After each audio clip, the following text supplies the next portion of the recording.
What is up, guys? This is your boy Dedrian Colon from House of Wrestling, and this is my review for the March 3rd episode of Impact Wrestling. Like, share, comment, subscribe to House of Wrestling on all social media platforms. Follow me, Dedrian180, on Instagram, Twitter, and TikTok. There you go. I had brain freeze and everything. Tonight's show was okay. I do got to say the main event was pretty dope, and how that ended, love that. Maybe it's because I'm a fan of Bullet Club, but it was fun.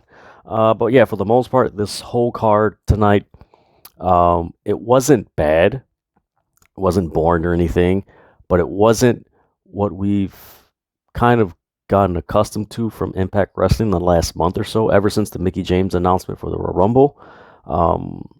It kind of felt like, I don't want to say the beginning of the end because of all the momentum and the storyline with the Bullet Club and Deonna No More Impact storyline, but it just feels like it's getting into that area where it's like it's not gonna get higher, but it's not gonna get lower. It's just gonna stay at a level, and they did the same thing last year when Kenny Omega was world champion. That going into Sacrifice, it was just like, it was momentum, but it just like, they got here, but it's just like, okay, you need to go here, but it's like, you're still here, and it's just like, this is like, ugh.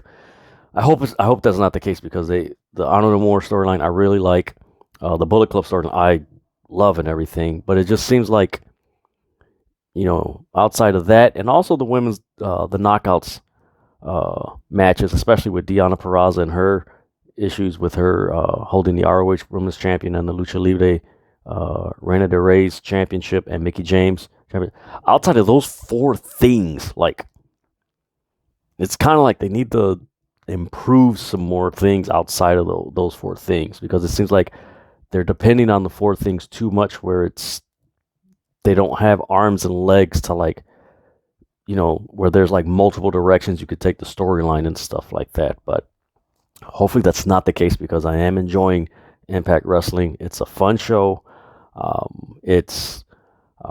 Again, if you just want to relax, you just want to unwind and just, hey, what's going on in Impact? This was a show tonight. Especially considering that this Saturday they will have the Sacrifice. I believe it's the Impact Plus pay-per-view. I don't know how their situation is with Impact. It's their thing.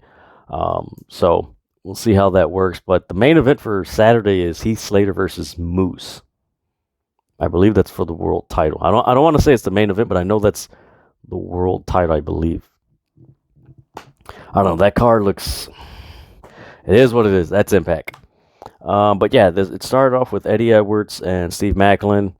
The match finished in a DQ.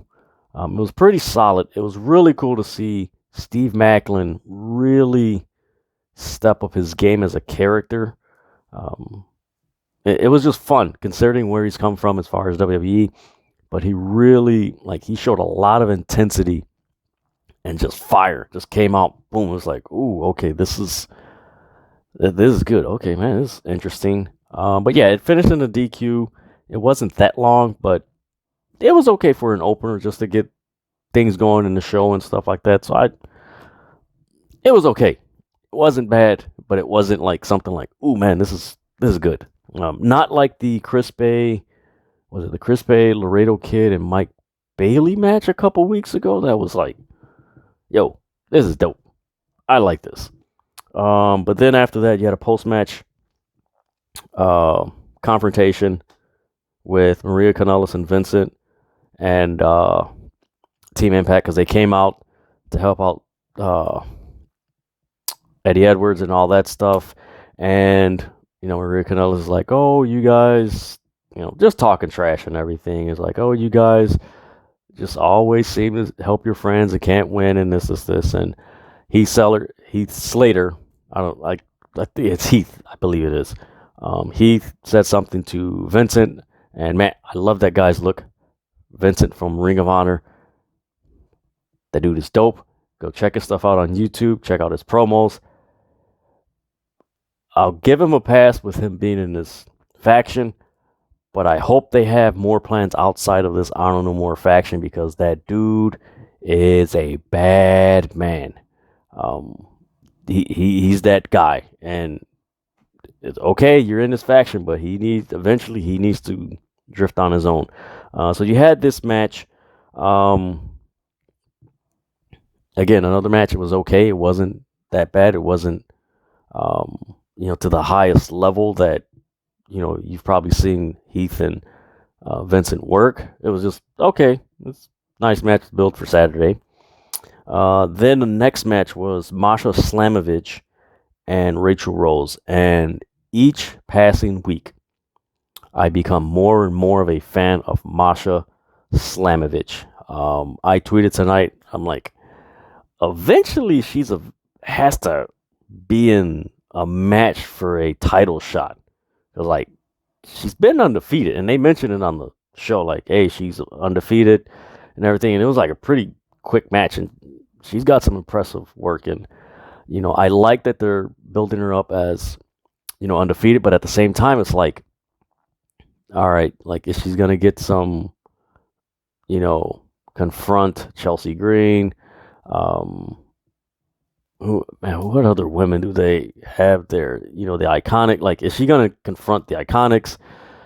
Just any knockouts that's there, like, instead of just like it's just squash matches, like, you're gonna do something with her, because it seems like I think that's one of the issues that I've seen with Impact in the past, and maybe you guys who watch this review can relate to it, is that Impact has the bad habit of they push people too late and they change things too early, where it's like there's not a balance where it's like, okay, this is the right time and this is it right here. It's like it's either too early or too late, and it doesn't collaborate. It just doesn't fit. It's just like, okay. But yeah, that was a dope match. I liked it. Then you get a backstage segment with God, and man, were they pissed. I know they have this beef with Jay White and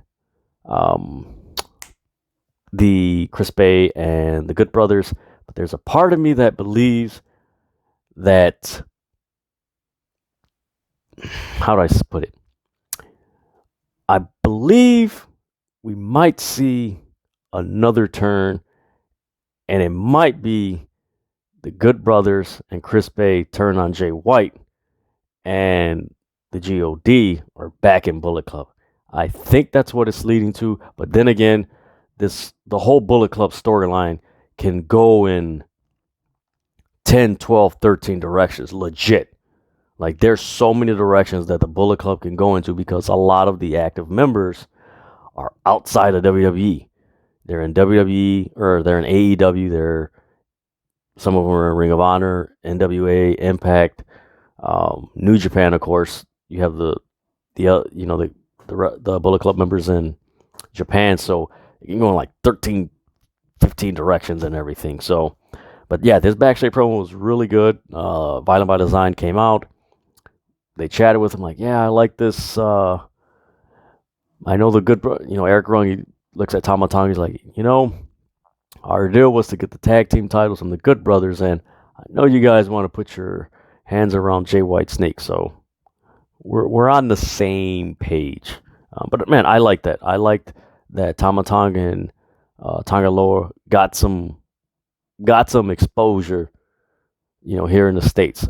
They got a little bit in Ring of Honor, but again, Ring of Honor was on Sinclair, and a lot of people saw it because Sinclair just didn't push Ring of Honor to where it was, or where it should have been.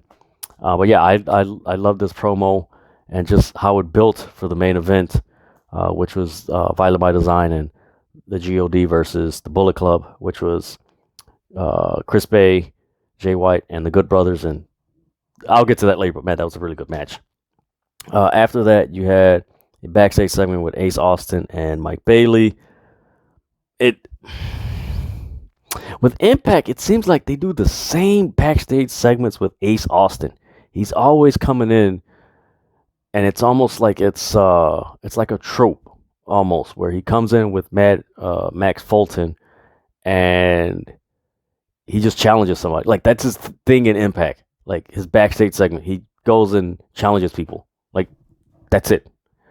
I wish they would do more with him and like take him, like elevate him from that spot, because it just seems like it's all his segments are the same. And I think that's one of the issues that I notice about this show is like there's things that I've seen in the past year that's they still have people in that it's like they actually should be higher. Like, some people should be elevated and some people like, you know what, this doesn't fit for them. Let's try something different.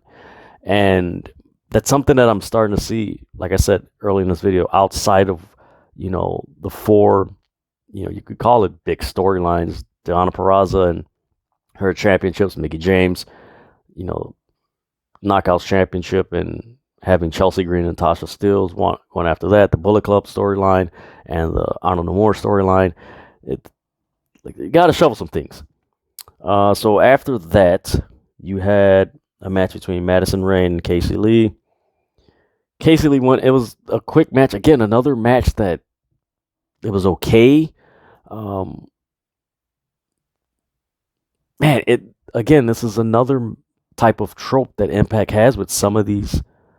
Another trope that they'll have a women's match that's like a quick 1, 2, 3. Like, well, that's it.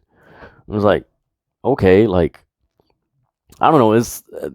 If you're watching this, if you watch this review and you watch Impact, please comment on this video and let me know if I'm wrong or not, because it just seems like, again, it seems like Impact Wrestling is going back into these tropes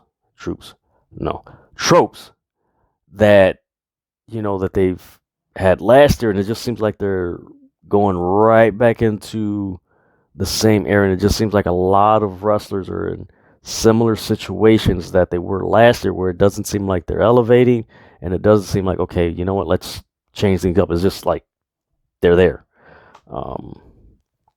Maybe that's me. I don't know. You can leave a comment, let me know. And then we got a video package from Jake Something. I like this dude.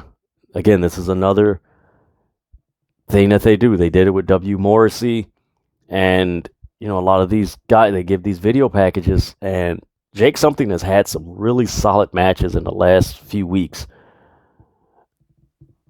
That's it. He's had some solid matches, and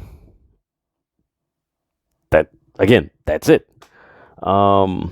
Then you get the Tasha Steelz versus Chelsea Green. The winner faces Mickie James. Mickie James is at commentary and everything, and always looking sunny. Mickie James. This was a solid match. Tasha Steelz, I like what she's doing. She's elevated her game. She's one of the few people that, if you look at where they were last year and where they are this year, they've elevated. You could also say Matt Cardona also. There's a few that have elevated their game, but for the most of the roster, like there should be some shuffling. They should be adjusting certain characters and modifying some things, because a lot of things need to change. So yeah, this match, Tasha Steelz versus Chelsea Green, it was a solid match. Chelsea Green has done a tremendous job since she's left WWE. She's put on some really solid matches. Now you can tell that she's starting to get more comfortable and confident in the ring. Not that she didn't have confidence, but her confidence has grown even more.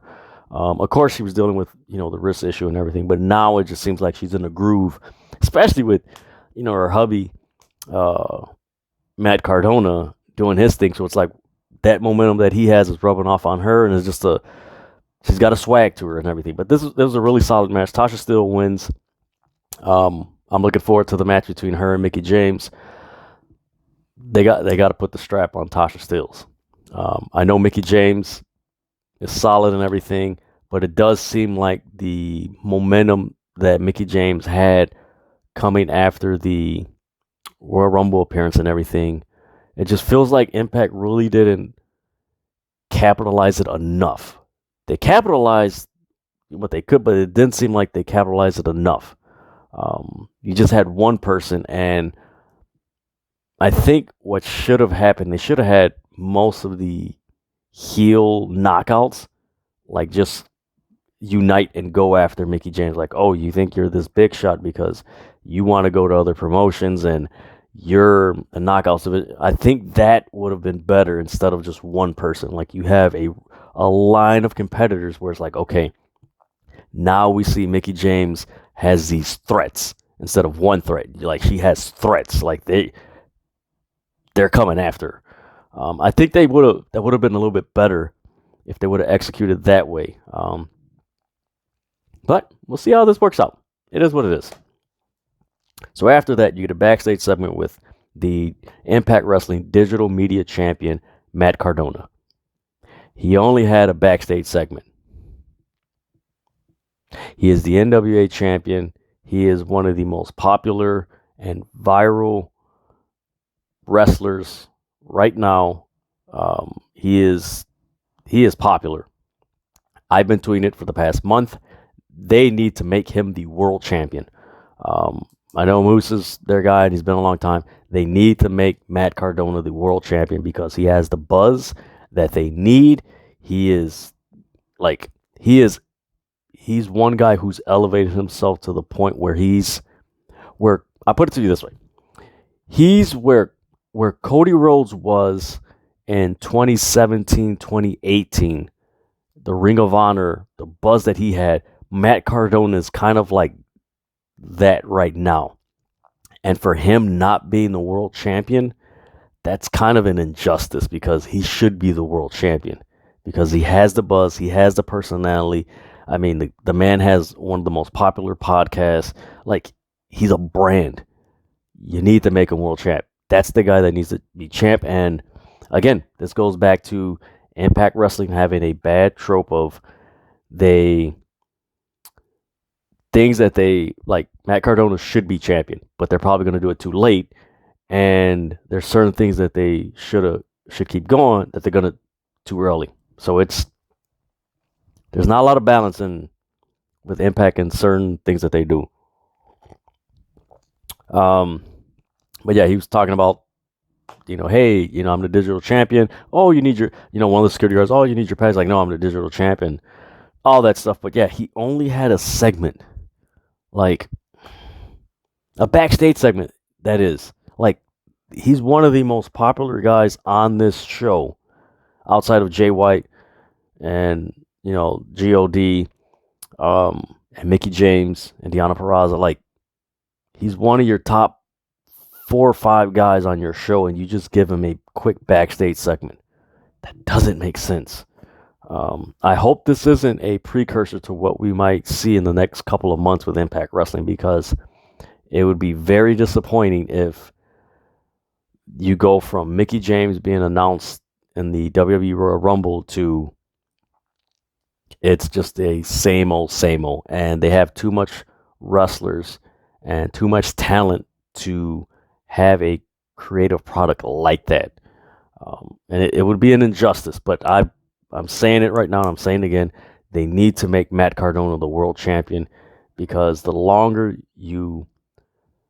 more you prolong Matt Cardona being world champion, the more it hurts you, because you're missing an opportunity to capitalize on momentum, especially with AEW and Tony Khan announcing the purchasing of Ring of Honor. What they're doing, Ring of Honor has a pay-per-view right before night 1 of WrestleMania. We don't know what's going to happen on that show. So you got to capitalize on the momentum, and it's unfortunate that it just seems like they're not capitalizing. You had Mickie James, and you could have had Matt Cardona at the same time. And when he won the NWA World Championship, it was like, whoa, he's the NWA World. Like, that went viral. You got to capitalize on that, Impact. You have to. From there, you had a match between Johnny Swinger and Jonah. Again, another squash match with Jonah. I love Jonah when he was in NXT as Bronson Reed. He's dope, but it just seems like another repetitive trope where he looks strong, but it's just like, okay, this is kind of repetitive. Like, you got to change some things up. got to change things up. Afterwards, he was confronted by PCO and Jonah, or PCO confronted Jonah. Forgive me, I'm reading my notes. So I believe that's a match that's going to happen Saturday at Sacrifice. Honestly, PCO's pretty cool to me, but like the dude's been wrestling since like 93, 94. Like he was a part of the Quebecers with Jacques Rougeau. Like, okay, that's cool, but like, I don't know, it is what it is. Then you had a backstage segment with the Bullet Club, Jay White, Chris Bay, and the Good Brothers. Again, they're talking everything. Then you cut to a backstage segment with Deonna Purrazzo holding her both titles. She's talking and she's interrupted by Giselle Shaw. That woman is badass. Like, you have to check out her matches. Man, she's got some moves in the ring. Like, damn. I can't wait to see the matches she has with Mickie James, with Tasha Steelz, Jordan Grace, all the, like, man, I just can't wait to see this. And then they're interrupted by Lady Frost. So Giselle Shaw and Lady Frost are gonna have possibly another match. And then from there, you get the main event, the Bullet Club versus Violent by Design and GOD. This was a dope match. This was the best thing about tonight's show, because all the guys, so you got the Bullet Club come out, they come out to the ring. Then you have Violent by Design. And then you see the GOD's Titantron, which I love. That was pretty dope. They played their music. Tama Tonga and Tonga Loa, they sprint to the damn ring. And it's just, mind you, this is supposed to be a traditional 4-man tag, ring post and everything. Scott D'Amore comes out. He's like, you know what? Since you guys can't abide by the rules, this is a tornado tag. And that's what you get. You get a tornado tag with all 4 guys. They're using weapons. I loved it. Eventually, Tama Tonga and Tonga Loa and the Good Brothers in the back, and they're using every weapon there. And you got a split screen of what's happening in the ring and what's happening in the back. I like that. That was so much fun. It was cool. This was the one part of the show that didn't feel like it was another Impact Wrestling trope. Like, it wasn't something that we've seen in the past months or in the past year. Like, it felt like it was fresh. And it was the main event. Unfortunately, the rest of the show before this was just it had moments where it was typical Impact Wrestling tropes. But yeah, this was a dope match. I'm looking forward to what's going to happen. I'm really interested in what's going to happen with Jay White and the Bullet Club, because he's not on the New Japan World Cup, and I know Tama Tonga and Tonga Loa are there, so I believe they're going back to Japan pretty soon. But I'm really interested in that. But yeah, this Saturday they have a pay-per-view Sacrifice. You can check it out. I don't know the card. Forgive me, guys. A lot of people did not forgot that there was a pay-per-view because there wasn't any like buzz behind it. Like, it was like, okay, and kind of piggyback off of Louis Dangar's comments on a podcast he had on Fife, when he's like, it seems like Impact Wrestling sometimes it feels like their social media's on, like their Twitter accounts on mute, because you just don't, like, you hardly see it. Like, it's just okay. I don't know, they got to improve on that, because they have a lot of talent, a lot of good stuff, but if people don't see it, again, the old saying, out of sight, out of mind, just how it is. But yeah, tonight's show, it was okay.